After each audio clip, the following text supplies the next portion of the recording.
नमस्कार, खबर 1 मिनट देख रहे हैं आप। आपके साथ मैं हूं शिप्रा झा। तो चलिए देखते हैं पूरी खबर सिर्फ 1 मिनट में। कटिहार में गंगा का रौद्र रूप देखने को मिल रहा है। अहमदाबाद प्रखंड के बबला बन्ना गांव में चंद दिनों पहले कटाव की वजह से देखते ही देखते 4 कमरे का सरकारी स्कूल गंगा नदी के गर्भ में चला गया था। आज इसके बाकी के हिस्से को भी गंगा बहाकर ले गई। महज 60 सेकंड के भीतर ही स्कूल नदी में समा गया। स्थानीय लोगों ने जो वीडियो बनाया है उसमें आप साफ साफ देख और समझ सकते हैं कि गंगा किस रूप में यहाँ कहर बरपा रही है। उत्क्रमित मध्य विद्यालय झब्बू टोला के 4 कमरे करीब महीने भर पहले कटकर नदी में समा गया था। यह मुख्य हिस्सा था जो कटकर गंगा नदी में विलीन हो गया। कटाव में बहा विद्यालय भवन को देखकर ग्रामीणों में दहशत है। जिला शिक्षा विभाग ने गंगा कटाव को देखते हुए पहले ही स्कूल में पढ़ने वाले करीब 400 बच्चों को पास के ही दूसरे स्कूल में टैग कर दिया था। कटाव के कारण इलाके में 5 और सरकारी स्कूल नदी में समा चुके हैं। स्कूलों के नदियों में विलीन होने से कुछ दिनों पहले ही शिक्षा विभाग ने बाढ़ नियंत्रण विभाग और स्थानीय प्रशासन को पत्र लिख चुके हैं। ऐसे में स्थानीय लोगों का कहना है कि शिक्षा विभाग लापरवाह है।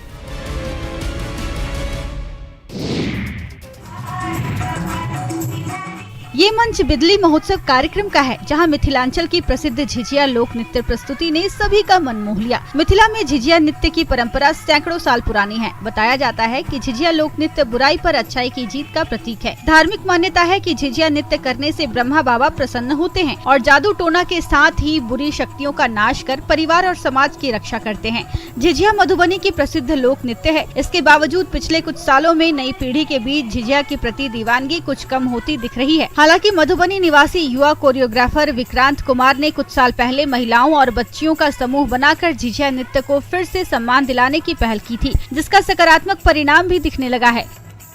इस कला से जुड़े लोक कलाकारों का कहना है कि झिझिया लोक नृत्य को यदि सही तरीके से सहेजा जाए तो वो दिन दूर नहीं जब मिथिलांचल की समृद्ध लोक नृत्य की धमक डांडिया और गरबा की तरह ही बॉलीवुड में भी सुनाई देने लगे।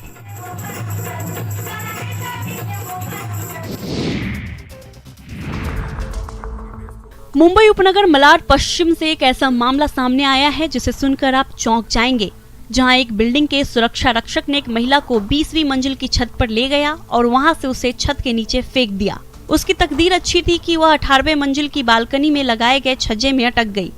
तुरंत पुलिस और दमकल की टीम घटनास्थल पर पहुंची और उसे सही सलामत बचा लिया गया।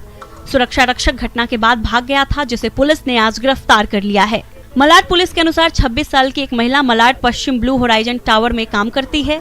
28 जुलाई को सुबह 9:45 पर जब वो अपना काम खत्म करके घर जा रही थी कि वहां पर तैनात सुरक्षा रक्षक अर्जुन सिंह आया। उसने महिला से कहा कि एक महिला 20वीं मंजिल के ए विंग में रहने आई है, उसे एक काम वाली की तलाश है। इस दौरान अर्जुन आया और उसका गला पकड़कर टेरेस से नीचे फेंक दिया।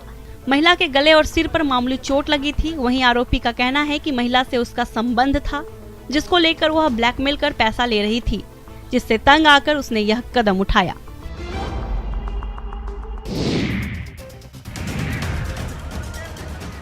गिरिडीह जिले के डुमरी प्रखंड में इन दिनों हाथियों का झुंड लगातार उत्पात मचा रहा है। बीते देर रात प्रखंड के पोरैया गांव में और पीराटाट के खोखरा इलाके में हाथियों के झुंड ने 3 घरों को ध्वस्त कर दिया और घर में रखे अनाज को चट कर गए। वहीं सामानों को पैरों से कुचलकर क्षतिग्रस्त कर दिया। कुछ घरों के सहार दीवारों को भी तोड़कर बागान में लगे सभी पौधों को नुकसान पहुंचाया है। इतना ही नहीं, 2 हाथियों ने गाँव में ही डेरा डालकर रखा है। रात होते ही गाँव में घुसकर उत्पात मचाते हैं। जितने भी क्षतिग्रस्त हुए सभी व्यक्तियों को 50-50 किलो चावल देने का भी हम लोग बात किए हैं। इतना ही नहीं, 2 हाथी सड़क पर अटखेलियां करते नजर आए, जिसे स्थानीय लोग छेड़ते हुए दिख रहे हैं। बताया जा रहा है कि हाथियों के झुंड से लगभग 12 से 13 हाथी बिछड़ गए हैं, जो जंगलों में डेरा डाले हुए हैं और रात होते ही गांव में घुसकर जमकर उत्पात मचाते रहते हैं, जिससे ग्रामीणों में डर है। लोग डर के साए में जीने को मजबूर हैं और विभाग हाथियों के द्वारा मचाई जा रही तबाही पर लगाम लगाने में विफल है।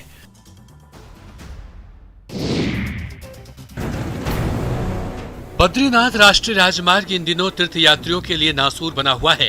लगातार भारी बारिश के चलते बद्रीनाथ राष्ट्रीय राजमार्ग पर लाममगढ़ बाजार के पास बहने वाला नाला उफान पर है, जिससे मार्ग बाधित हो गया है। यात्रियों से भरी गाड़ी नाले में फंस गई। मौके पर एसडीआरएफ और पुलिस प्रशासन की टीम पहुंची। काफी देर तक रेस्क्यू का काम चलता रहा। पुलिस यात्रियों को एक छोर से दूसरे छोर पर सुरक्षित बाहर निकालने का काम कर रही है। नाले के ऊपर देखिए किस तरह से यात्री वाहन टेम्पो ट्रेवल्स फंस गया, जिसके बाद पुलिस ने जेसीबी मशीन से खींचकर दूसरे स्थान पर पहुंचाया। वाहन जो नाले के ऊपर फंसा है उसके आगे सड़क क्षतिग्रस्त हो गई है, लेकिन वाहन चालक जबरदस्ती वाहन को आगे निकालने की कोशिश करता है, तभी उसका वाहन रास्ते में फंस जाता है। गनीमत रही कि यहाँ बड़ा हादसा होते होते टल गया। मौके पर पुलिस पहुंच गई और वाहन को सुरक्षित निकाल लिया गया। शुक्रवार को इसी स्थान पर सड़क का 10 मीटर हिस्सा बह गया था, जिसे शनिवार दोपहर तक खोला गया।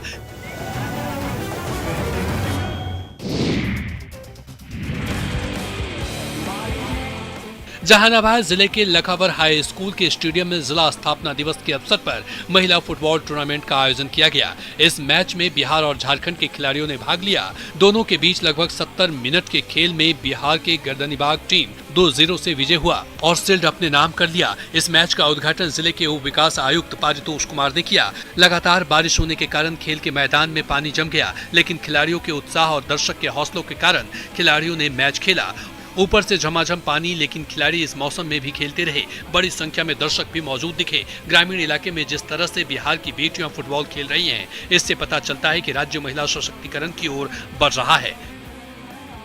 जिस जहानाबाद में कुछ दिन पहले तक दिन के उजाले में भी महिलाएं चलने से डरती थी, आज उसी जहानाबाद में झारखंड से आई लड़कियां मैच खेल रही हैं। यह एक बड़ी बात है।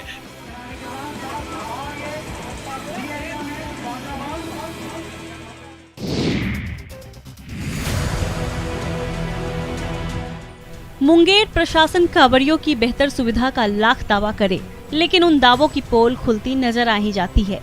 देखिए ये नजारा है गोगाचक तारापुर के अस्थायी स्वास्थ्य उपकेंद्र का, जहां बीती रात बिजली चली गई तो रात के अंधेरे में डॉक्टर मरीजों का इलाज करते नजर आए। जब बिजली चली गई और जनरेटर भी शुरू नहीं हुआ तो डॉक्टरों ने टॉर्च की लाइट में ही कांवड़ियों का इलाज करना शुरू कर दिया। इस मामले में ड्यूटी पर तैनात डॉक्टरों का कहना है कि बिजली की यही व्यवस्था है, जनरेटर भी समय पर चालू नहीं होता, मजबूरी में टॉर्च की लाइट में ही इलाज करना पड़ता है। जिला प्रशासन की तरफ से बिजली कटने पर जनरेटर की व्यवस्था है, पर स्थानीय प्रशासन की लापरवाही के कारण जनरेटरों में तेल की व्यवस्था नहीं की जा रही है। बाबाधाम जा रहे कांवड़ियों को लाइन कट जाने के बाद चलने में काफी परेशानी होती है। सांप बिच्छू का डर बना रहता है।